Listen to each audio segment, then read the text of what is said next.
જય શ્રી કૃષ્ણ મિત્રો, આપ સૌનું અમારી ચેનલમાં હાર્દિક સ્વાગત છે. મિત્રો, આજે આપણે પુરુષોત્તમ માસ મહાત્મ્યના અધ્યાય 16માં વર્ણવાયેલી એક અતિ પવિત્ર અને પ્રેરણાદાયક કથા સાંભળવાના છીએ. આ કથા છે મહાતપસ્વી અને પરમ સંતોષી મૃદલા ઋષિની. મિત્રો, આજના સમયમાં માણસ પાસે બધું હોવા છતાં શાંતિ નથી. ધન છે, વૈભવ છે, સુવિધાઓ છે, છતાં મન અશાંત રહે છે. પરંતુ મૃદલા ઋષિની કથા આપણને શીખવે છે કે સાચું સંપત્તિમાં નહીં, પરંતુ સંતોષ અને ભગવાનની ભક્તિમાં છે. તો ચાલો ભક્તિભાવ સાથે કથાનો પ્રારંભ કરીએ. પ્રાચીન સમયમાં એક મહાન બ્રાહ્મણ અને તપસ્વી ઋષિ રહેતા હતા. તેમનું નામ હતું મૃદલા ઋષિ. તેઓ અત્યંત ગરીબ હતા, પરંતુ તેમની ગરીબીમાં પણ અનેક અદ્ભુત સમૃદ્ધિ હતી. તે સમૃદ્ધિ હતી ધર્મ, સત્ય, ભક્તિ અને સંતોષની. મૃદલા ઋષિ ક્યારેય કોઈ પાસે ભિક્ષા માગતા નહોતા.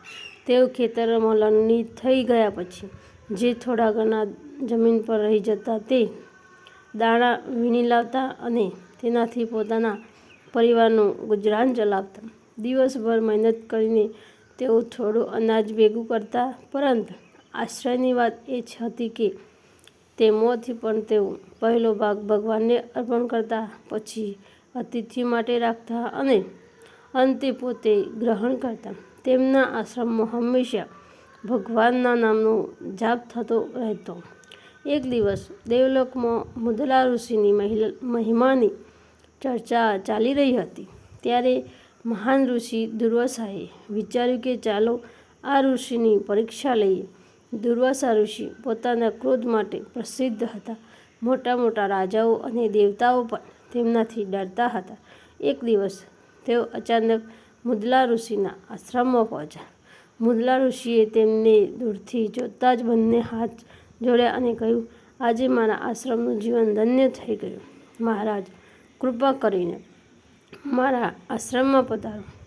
દુર્વાસા ઋષિ અંદર આવ્યા. તે દિવસે આશ્રમમાં બહુ ઓછું ભોજન હતું, પરંતુ મૃદલા ઋષિએ વિચાર્યું કે અતિથિનો ભગવાન સ્વરૂપ છે. તેમણે જે કંઈ હતું તે બધું દુર્વાસા ઋષિના ચરણોમાં મૂકી દીધું. દુર્વાસા ઋષિએ સમગ્ર ભોજન ગ્રહણ કરી લીધું. આશ્રમના લોકો માટે કંઈ બચ્યું નહીં, પણ મૃદલા ઋષિના ચહેરા પર જરા પણ દુઃખ ન હતું.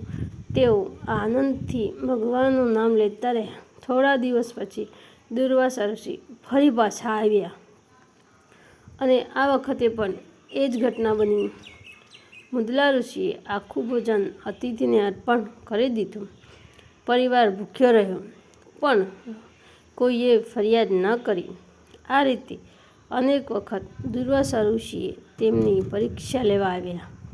દર વખતે મૃદલા ઋષિની સહનશીલતા, વિનમ્રતા અને અતિથિભાવ વધુ ઉજ્જવળ બની બહાર આવ્યો.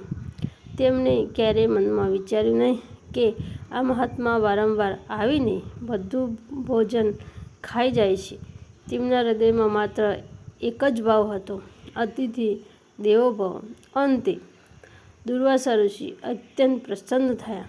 તેમણે એ મહાત્મા મૃદલાને, મેં અનેક લોકોની પરીક્ષા લીધી છે, પરંતુ તમારા જેવો સંતોષી અને ધર્મનિષ્ઠ પુરુષ મેં બહુ ઓછા જોયા છે. તમે ગરીબીમાં પણ ધર્મ છોડ્યો નથી. તમે કષ્ટમાં પણ ભગવાનને ભૂલ્યા નથી. તમે અતિથિને ભગવાન સમાન માન્યા છે. હું તમારાથી ખૂબ પ્રસન્ન છું. એમ કહી દુર્વાસા ઋષિએ તેમને આશીર્વાદ આપ્યા. થોડા સમય પછી એક દિવસ આકાશમાંથી દિવ્ય પ્રકાશ પ્રગટ થયો. સુવર્ણમય વિમાન પૃથ્વી પર ઉતર્યું. તેમાં દેવદૂતો બેઠા હતા. તેઓ મૃદલા ઋષિ પાસે આવ્યા અને બોલ્યા, હે મહાત્મા, તમારા પુણ્ય અને તપના પ્રભાવથી તમને સ્વર્ગલોકમાં સ્થાન મળ્યું છે. અમે તમને સ્વર્ગમાં લઈ જવા આવ્યા છીએ. આ સાંભળીને આશ્રમના લોકો ખૂબ આનંદિત થયા. પરંતુ મુદલા ઋષિ વિચારમાં પડી ગયા. તેમણે દેવદૂતોને પૂછ્યું, મને પહેલાં એક વાત કહો, સ્વર્ગમાં કેવું સુખ મળે છે? દેવદૂતોએ સ્વર્ગની મહિમા વર્ણવવાનું શરૂ કર્યું. તેમણે કહ્યું, સ્વર્ગમાં દુઃખ નથી, રોગ નથી, ભૂખ નથી. ત્યાં દિવ્ય સુખો છે. દેવતાઓનો સંગ છે, અપ્સરાઓનું નૃત્ય છે અને દિવ્ય સંગીત છે. મુદલા ઋષિએ ફરી પૂછ્યું, સ્વર્ગમાં ગયેલો જીવ સદાકાળ ત્યાં રહે છે? દેવદૂતોએ જવાબ આપ્યો, ના, જ્યાં સુધી પુણ્ય રહે ત્યાં સુધી સ્વર્ગનું સુખ મળે છે. પુણ્ય સમાપ્ત થાય પછી ફરી મૃત્યુલોકમાં જન્મ લેવો પડે છે. આ જવાબ સાંભળીને મુદલા ઋષિએ સ્મિત કરવા લાગ્યા. તેમણે કહ્યું, જો સ્વર્ગ પણ અસ્થાયી છે તો મને તેની ઈચ્છા નથી. મને એવું સ્થાન જોઈએ છે જ્યાંથી ફરી પાછા આવવું ના પડે. મારે ભગવાનના ચરણોમાં શાશ્વત થઈ સ્થાન જોઈએ છે. દેવદૂતો આશ્ચર્યચકિત થઈ ગયા. મોટાભાગના લોકો સ્વર્ગ માટે તરસતા હોય છે, પરંતુ અહીં એક એવો મહાત્મા હતો જે સ્વર્ગને પણ નકારી રહ્યો હતો, કારણ કે તેને પરમ સત્યની પ્રાપ્તિ કરવી હતી. મુદલા ઋષિએ વધુ તપ, ભક્તિ અને ભગવાનના નામનો જાપ શરૂ કર્યો. તેમનું મન સંપૂર્ણ રીતે ભગવાન પુરુષોત્તમમાં લીન થઈ ગયું. ધીમે ધીમે તેઓ સંસારના તમામ મોહથી પર થઈ ગયા અને એક દિવસ ભગવાનની કૃપાથી તેમને પરમ ગતિ પ્રાપ્ત થઈ. તેઓ જન્મ મરણના ચક્રમાંથી મુક્ત થઈ ભગવાનના દિવ્યધામમાં વિરાજમાન થયા. મિત્રો, મુદલા ઋષિની આ કથા આપણને ઘણા મહત્વના પાઠ શીખવે છે.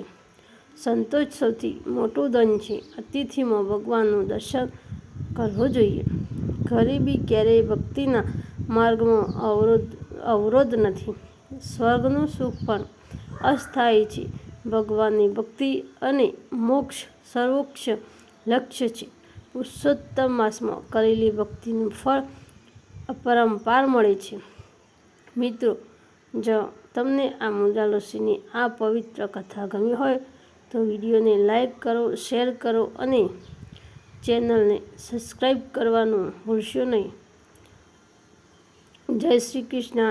જય શ્રી પુરુષોત્તમ ભગવાન. રાધે રાધે. તો મિત્રો, મળીએ ફરી એક આવા ભક્તિમય કથા વિડીયો સાથે.